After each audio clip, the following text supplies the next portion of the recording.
Hiwain ng baboy, pakuluan, takpan.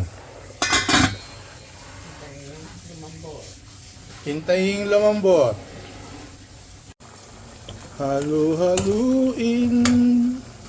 Halu-haluin.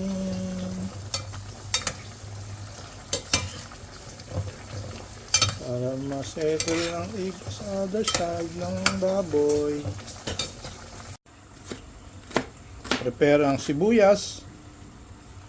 Hiwain ng ganyan. Prepare the garlic.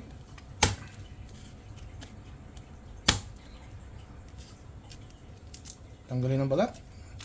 At hiwa-hiwain na maliit. Yan, hanggang matuyo yung tubig at matira yung mantika niya. At mamantika yung sarili niyang mantika. Hulog ang sibuyas.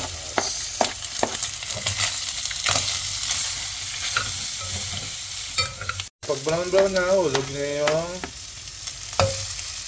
bawang. Hulog ang oyster sauce. O, ganyan lang karami.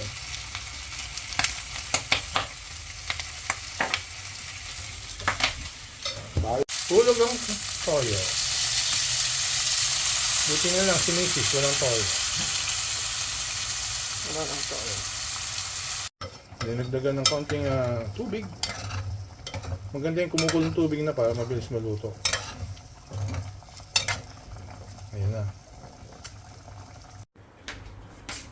Uhulugan ng Knorr pork cubes. Baka naman!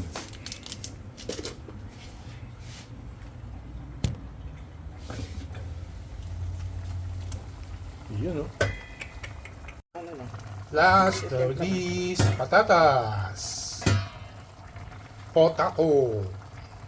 Yan. Huli ang suka. Yan. Tato puti. Baka naman. A bit of pamints. Paminsta.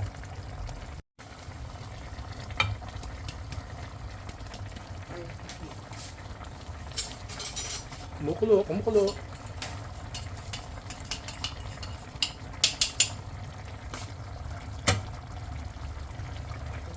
Lagyan ng sugar. Para medyo matamis.